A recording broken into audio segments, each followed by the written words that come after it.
Nagsusumamo sa iyo, Ama, at humihingi po ng kapatawaran, Panginoon, sa lahat po ng aming nagawang kasalanan. Patawarin mo po kami, linisin mo kami, likhaan mo kami ng mabuting puso, Panginoon. At Espiritu, Panginoon, na mag-be-filled sa bawat isa sa amin sa oras na to. Patuloy mong buksan ang aming puso at isip, Panginoon, at kasangkapanin mo lang ako, Panginoon, na maging alulod ng pagpapala mo. Ama, gamitin mo aking mga labi, gamitin mo, Panginoon, ang aking isip, Panginoon, at aking puso sa mga oras na to upang makasangkapan mo, Ama. Maraming salamat po at lagi mong tanggapin lagi, Ama, ang katagumpayan, Panginoon, dahil ikaw ang aming Diyos ng tagumpay at kami ay mananagumpay. Inaangkin namin yon sa bawat pagkakataon, Ama, dahil alam namin na hindi ka Diyos na nagpapabaya. Ikaw ang laging makita, ikaw magliwanag, hindi ang aking kahinaan, Panginoon, kundi ang kalakasan mo, ang banal mong salita, Panginoon, ang mag, ah, mag, mag-increase, Panginoon, sa amin, Lord God, at magpalakas sa amin sa araw na to, kung paano po pinalakas, Panginoon, ang pinamunuan na church ni Pastor Ricky Warren, Panginoon. Ganon din po ang bawat isa sa amin, Ama, na magbigay ito ng aral, prinsipyo, Panginoon, Lord, at ang mga salita mo ang maging pundasyon namin, Panginoon, sa pananampalataya. Maraming salamat po, Ama. Sa iyo namin inaalay ang lahat ng papuri, ang lahat ng pasasalamat, ang lahat ng pagsambat kaluwalhatian. Sa pangalan ni Jesus na aming Diyos na buhay. Amen and amen. Ayan, glory to God po. So, nasa alamat na po tayo ng 6 na po sa meet, sa libro po ng Purpose-Driven Church. Na po, nasa meet 6 na po tayo. So, ang pamagat po ng ating pag-aaralan ay, There is no one secret key to church growth. Amen. So, sabi po dito, no, sa talata, basahin ko po, church growth is a complex matter. Pag sinabi pong complex matter, ito yung matibay, po, yung unique, parang unique, yung ganun po, nakalagayan. It is seldom caused by just one factor. Anytime you hear pastor attributes the growth of the church to one single factor, realize that he is either oversimplifying what has occurred, or he may be not be recognize the real reason in his church is growing. Ano po?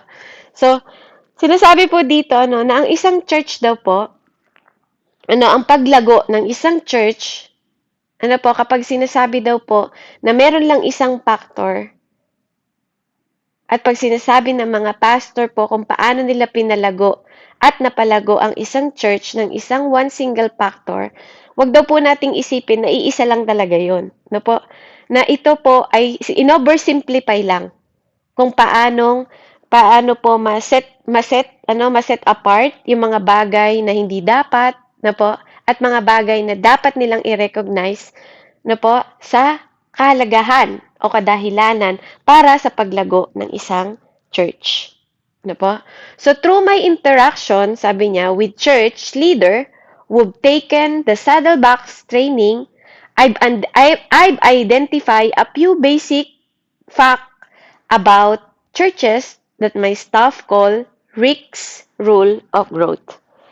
So dito po, si Pastor Ricky Warren, sa church nila, pinag-aaralan po kasi natin dito kung paano lumago ang Saddleback Church.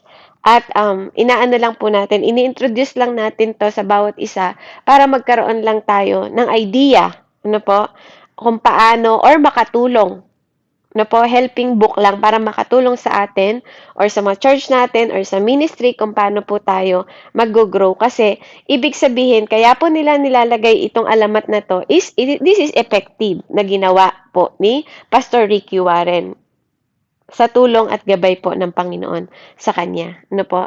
Sabi niya dito, sabi niya po, tinuturuan niya tayo, first, there is more than one way to grow a church. Yun yung unang rule niya. Meron daw pong mayroong one way ng pag-grow ng church. I could show you churches that are using strategies exactly opposite of each other, yet both are growing. Sabi niya po dito, hindi po lahat ng mga churches pare-pareho po ng estratehiya, ng style para sa pagpapalago ng church. Pero, sabi niya po, yung iba po, magkakaiba man daw tayo ng pagpapalago, na ginagawa or style or strategy, ang lahat ng ito ay minsan po nagiging epektibo sa mga tao. Some churches grow through their Sunday schools. May mga Sunday schools. Some other use a small group in home. Some churches grow by using contemporary music, and other grow using traditional music. Some growing churches have organized visitation program, and other have never one. No po? So dito, pinakita po yung mga program na ginagawa po ng churches. I hope, alam ko po yung churches ninyo sa amin po dito, may small group kami, may women's din kami, may youth Bible study, no po? And I believe bawat isa sa inyo may life group din, 'di ba po? May mga small group na nagpapatatag ng fellowshipping at relationship ng church.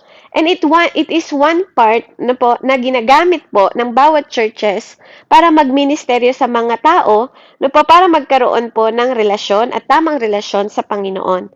Kasi ito talaga, effective talaga to. Kahit dito sa atin, di ba, sa online ministry na to, nakikita natin yung ka-epektibuhan na meron tayong small group at fellowship. May nakabukod na babae, may nakabukod na lalaki, may abang araw po, ng Bible studying, at doon nakakapag-open ka ng freely. At magandang kaparaanan po ito, na ito yung first na ginagawa nila, one way po to grow church. Second, maikli lang po yung mensahe. Second, it takes all kind of churches to reach all kind of people.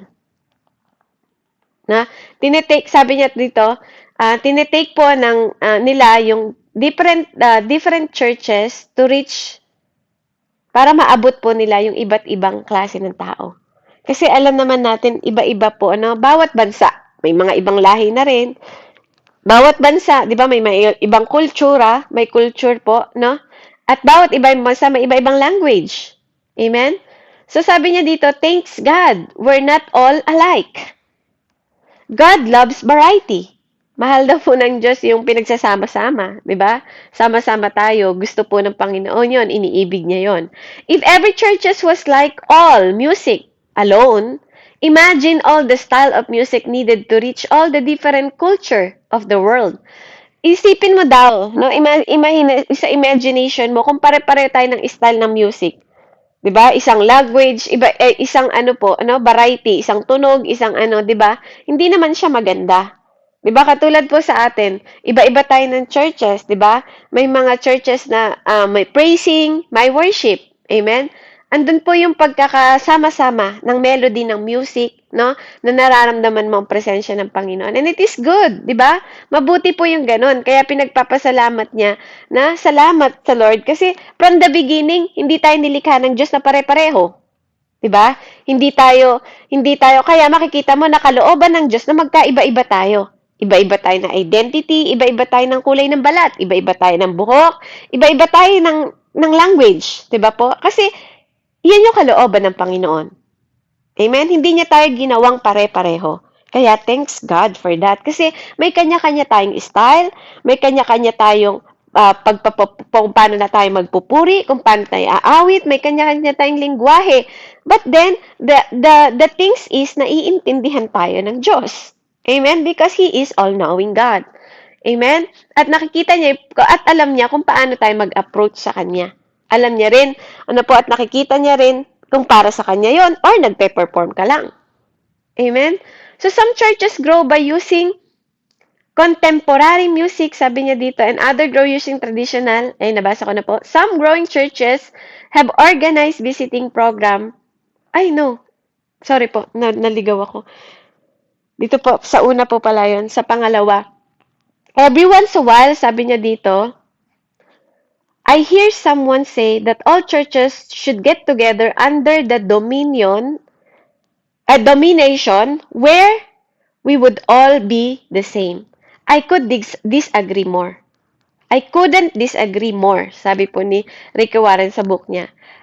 I think diversity in style is a strength, not a weakness. Pag sinabi pong diversity, yung pagkakaiba, iba, no? Pagkakaiba-iba natin sa style po, no, is a strength, hindi po 'yun kahinaan.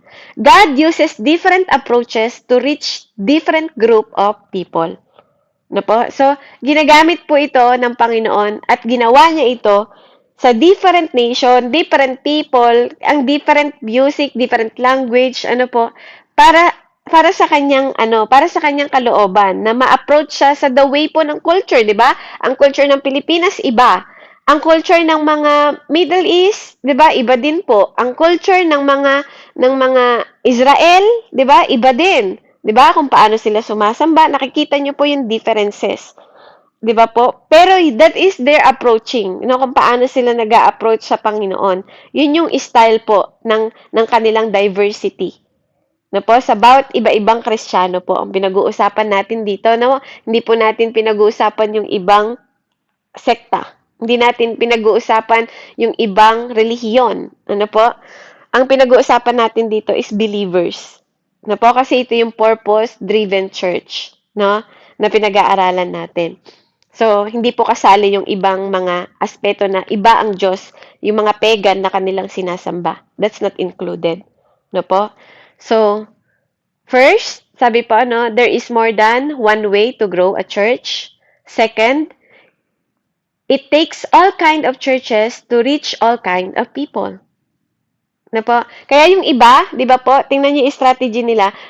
Yung dito sa Amerika, 'di ba po? Nagmi-mission sila, 'di ba, sa iba't ibang lugar.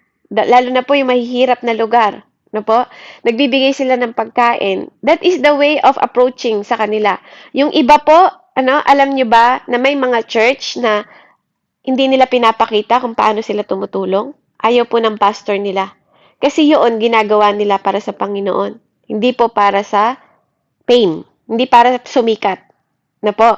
At may ibang mga tao naman na intentional nilang pinapakita na yung mga ginagawa nila through social media. Amen? Sometimes, minsan po, papuri na, glory to me. 'Di ba? Glory to them sa kanila ang nangyari. Pero, believe it or not, may mga churches po talaga na alam nila kung paanong papurihan at i-approach ang Panginoon.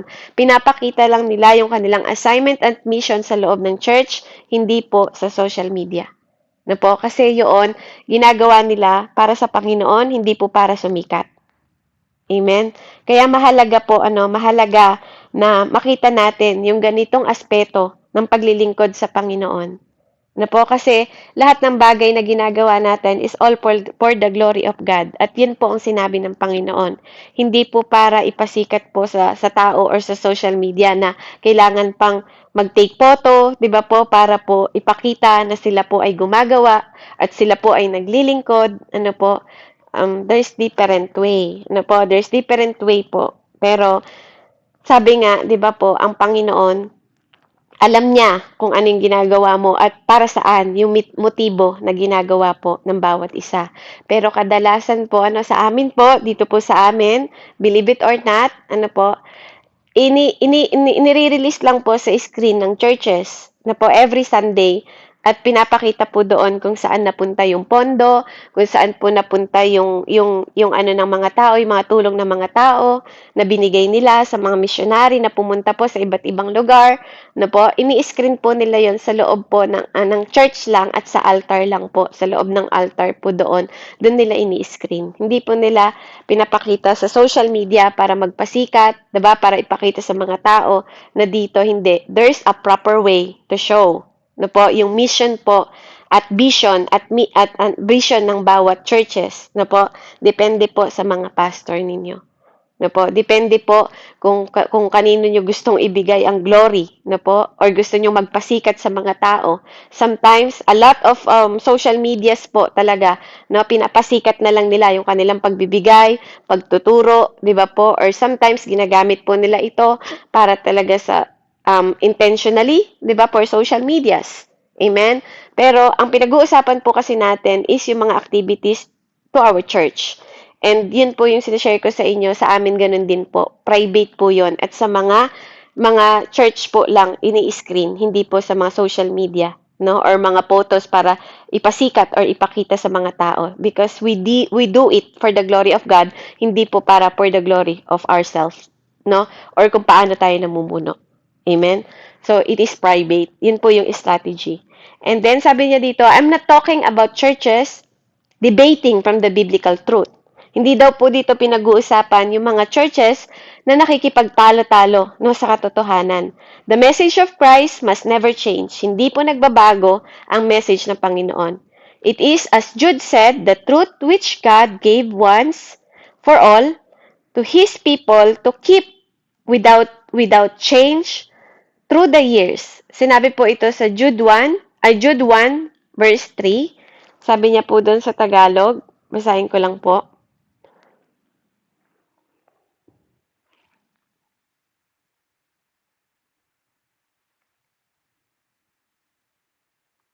Amen. Sabi niya po dito, mga minamahal, ang nais ko sanang isulat sa inyo ay tungkol sa kaligtasang tinatamasa nating lahat.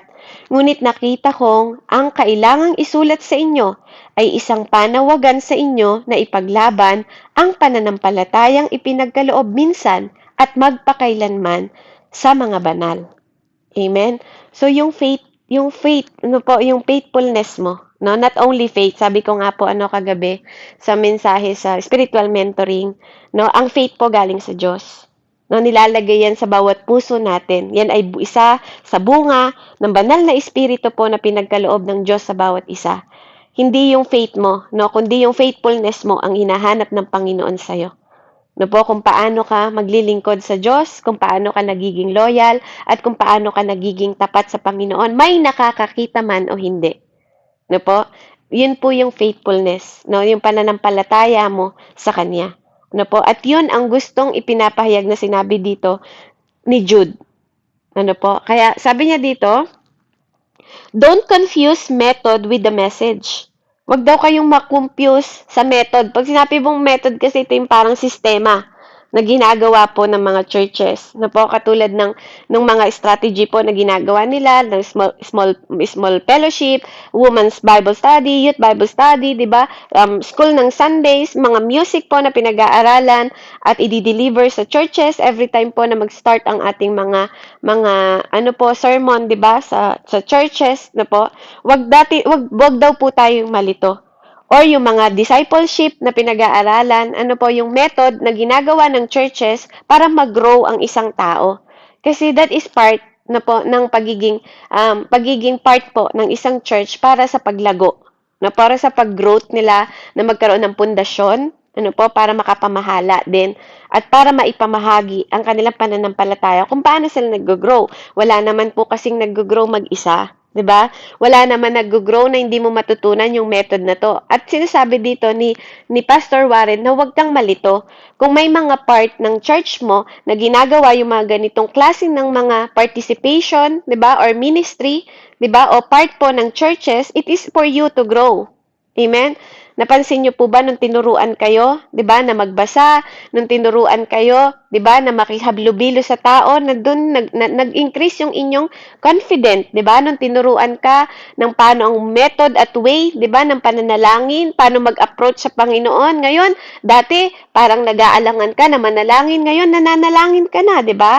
Hindi ka na naalangan sa mga tao kasi na-built yung foundation, no? Binilt ni Lord yung confident mo. Binilt ni Lord yung foundation ng pananampalataya mo. Binilt ni Lord, 'di ba, yung pagtitiwala mo.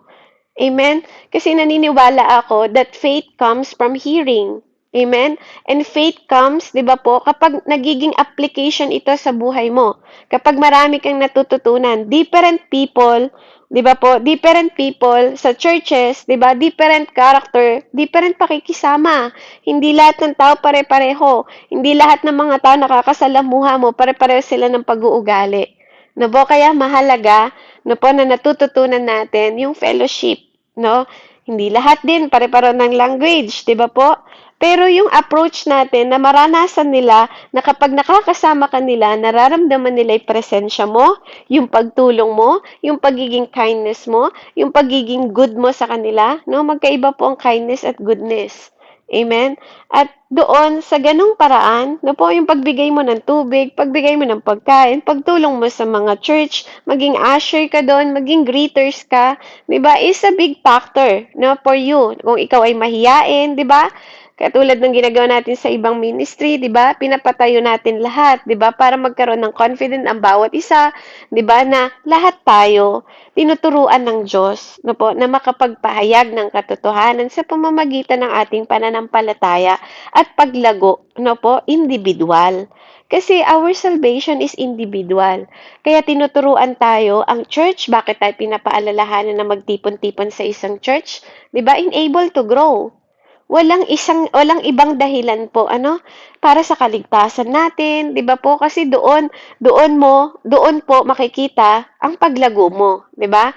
Sa pagiging sabik mo, 'di ba, na makita yung mga ibang tao na makasalamuha sila sa pagtulong mo, sa generosity mo, sa pagbibigay mo, 'di ba? Sa paggawa mo, paglilinis, 'di ba po? O pag-share mo ng talent mo, 'di ba, sa loob ng church, 'di ba? In that way po, nakikibahagi ka na po sa kingdom at katawan ng Kristo. Kasi apart from one part of the church, malaking kakulangan po 'yun. Kaya mahalaga na nararanasan natin yung ganitong klaseng pakikisalamuha. And I believe this is effective sa bawat isa.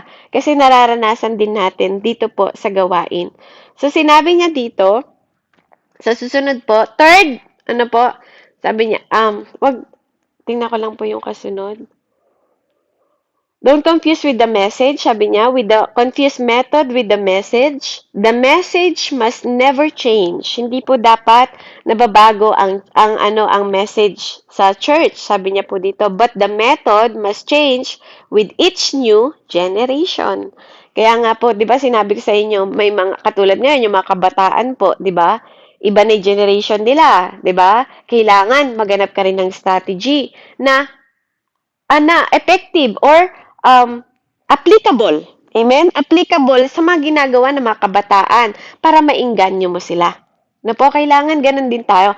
Kailangan mingi tayo ng wisdom from the Lord po para maingganyo natin yung mga kabataan kung paano po sila, no? Lalo na sa mundong ito na marami nang nag-aagaw atensyon, lalo na po sa mga generation ng bagong generasyon po ngayon. So, ang third po, never criticize what God is blessing. Sabi niya dito, even though it may be a style of ministry that makes you feel uncomfortable, no? Wag mo daw pong i-criticize o maliitin yung mga bagay, no po, na blessing po ng Panginoon, na binigay po para gawin sa isang church, no? Dahil hindi ito yung style mo, no? O hindi ka komportable sa ginagawa. No, kasi merong bagay na komportable ka, pero yung iba hindi komportable. Meron namang mga bagay na ikaw hindi ka komportable, pero sila komportable, 'di ba po? Kaya wag mo i-underestimate 'yon kasi that is blessing po ng Panginoon. No po, dahil sa iba-iba nga nating katayuan, karakter, nationality, no po, iba-iba ang po ng tao. So it is amazing to me, sabi niya, how God often blessing people I disagree with or don't understand. So, naging isang malaking paghanga niya po, amazingly, sa buhay niya po, kung paano daw bine-bless yung mga tao na hindi naman niya, si Pastor Ricky Warren po, na hindi siya disagree, no? Hindi siya, anong tawag doon? Hindi siya agree, no po, yung mga ganon. Na dinidisagree niya sa kasalungat po ng agreement, Tapos, yung mga tao na hindi niya naiintindihan, pero, pinagpapala po ng Diyos. Na po? Kaya sabi niya, so, I've adopted this attitude. Inadapt niya to, no? Niyakap niya po yung attitude at karakter na ganun, na kahit hindi niya naiintindihan, di ba po, kahit hindi siya disagree sa way po ng ibang mga churches, di ba? Pag pinagpala yun ng Diyos, na po, inadapt niya yon. No, hindi niya kinriticize yun. Natutunan niya yung attitude na tanggapin na sabi nga ng Lord, kahabagan ko ang gusto kong kahabagan, pagpapalain ko ang gusto kong pagpalain. Then we have to respect that, no? Kailangan po nating irespeto yung way ng iba on how they approach God, on how they live to praise the Lord, kasi that is the blessing. Sabi nga, all good things, 'di ba po? Sabi sa James, is from the Lord. All good gift na po ay galing sa Diyos. Kaya iba-iba man ang kaparaanan, hindi ka man disagree doon, 'di ba po? Or hindi ka man agree sa kanila, or hindi mo man sila naiintindihan, 'di ba po? Ang mahalaga, ang Diyos po ang nagpapala sa kanila. Pinagpapala sila ng Panginoon in different way po natin ng paglilingkod. If lives are being changed by the power of Jesus Christ, as long na nababago ang kanilang buhay, na po sa kapangyarihan ng Panginoong Heso Kristo, sabi niya po doon, then I like the way you are doing it. No, as long si Jesus Christ ang pinapapurihan mo, as long si Jesus Christ ang ninatataas, 'di ba po? As long si Jesus Christ po ang naluluwalhati, 'di ba po? Wala pong problema sa kanya 'yon. 'Yun po yung kanyang prinsipyo na niyakap niya, no? As long si Jesus Christ po, no? At yung power ni Jesus Christ ang nag-i-increase sa isang churches na po because he believed that we are all trophy of God grace. Lahat tayo, na po, lahat tayo ay trophy ng Panginoon. Kung tayo po ay mabubuhay, na po, para sa kaluguran, para sa kaluwalhatian, no, for the glory of God, tayo po ay nag-i-increase, nag-grow, na po, sa foundation ng Word of God, na po, the way how we worship Him in spirit and in truth, di ba? The Word of truth, amen, the Spirit of truth, di ba po? Yung mga katotohanan na yon na po ay ang mga bagay na magpapatotoo sa isang paglago na po ng isang churches. Kaya, katulad po ng pinag-aralan natin ngayon, hallelujah, ang una po, na po, first, there is more than one way to grow a church. Katulad po ng mga pinag-usapan natin. Higit sa isa pa ang pag-grow ng isang tao sa kanyang spiritual growth sa isang church. Pangalawa po, second po, it takes all kind of churches to reach all kind of people. Inaabot po natin yung iba't ibang klase ng tao, at iba't ibang churches. Amen? Ang third po, never criticize what God is blessing. Huwag daw nating maliitin yung mga blessing po ng Panginoon na po na ginagawa niya sa iba't ibang churches as long they praise Jesus, as long they glorify God, as long they give honor to the Lord because we are God's all. We are all trophies of God grace. Po, lahat tayo. We are all. Walang isa sa atin na mananampalataya, na hindi po tumanggap ng trophy ng grace ng Panginoon. Kaya purihin po ang Diyos. We living by the grace, po. Kaya palaguin pa natin ang ating pakikipag-ugnayan, po, sa ating mga ka-fellowship sa churches, sa ministry, online man yan, or practical, or personal, po, maging isang daan po ito, no? Itong libro na to, hindi naman sinasabi na ito yung di ba? Ito yung isang maging pattern lang din, and I believe na ginagawa din to sa bawat churches ninyo dahil nagagawa din po, no, sa bawat churches natin, mga activity na binanggit dito. At ito ay kung bakit nagpapatuloy, because it is effective. Effective way, no, to grow spiritually. Kaya salamat po, and let's pray. I-close po natin yung gawain. Maraming salamat po, Ama, sa patuloy mong paghahayag, Panginoon Lord, sa pamamagitan ng mga ginamit mo, kinasangkapan mo, Panginoon Lord, sa bawat churches, Ama. Lord, sa churches po nila Pastor Ricky Warren, Panginoon, at sa bawat churches namin, Ama, na nakikita din namin yung ganitong klase ng kaparaanan po, Ama, na iba-iba man kami ng lahi, iba-iba man kami, Panginoon, ng karakter at katayuan sa buhay, Ama, nararanasan namin na maging isa sa loob ng church dahil alam namin, O Diyos, na Ikaw ang nagdala sa amin, Ikaw ang nagmahal sa amin, Ikaw ang nagbigay ng grace sa amin, Ikaw ang nagkaloob, Panginoon, ng lahat ng bagay na meron kami. Kaya lubos kaming nagpapasalamat na natututunan namin, Panginoon, ang pakikisalamuha sa iba't ibang klaseng tao, pagtulong, Panginoon, sa paglago, Panginoon, at pagiging confident namin through you, Panginoon, Lord. At salamat, Ama, na sa iyong mga banal na salita at pananampalataya na nilagay mo sa aming puso namin, napapakita po namin ang pagmamahal namin, Panginoon, even even in our differences. Kaya maraming salamat po sa alamat na to, maraming salamat sa mga kwento na to na kinapupulutan namin ng aral, Panginoon, upang may apply din namin sa aming buhay, na alam namin na nagiging matagumpay din dahil, Panginoon, naranasan nila to, na-experience nila to, Panginoon, hahakbangan din namin, Panginoon, as you said in your word, Panginoon, na kami ay bahagi ng isang body of Christ, Lord God. At sinabi mo nga sa salita mo na magpaalalahanan kami at mag-fellowship kami, Panginoon, sa bawat araw dahil, Panginoon, sa mga nakakalimot din, Lord, paraan din po ang pagpapaalala at pangungumusta sa kanila. Salamat po, Ama, sa mensaheng ito. In the mighty name of Jesus, tanggapin niyo po ang lahat ng karangalan, ang papuri, pagsamba at kaluwalhatian sa iisang Diyos na buhay na aming sinasamba, sa iyong anak na si Jesucristo, sa ngalan ng Ama, Anak at Espiritu Santo. Amen and amen. Amen po and glory to God. Amen. Thank you sa buhay mo. Maraming salamat sa Panginoon, Sister Beb.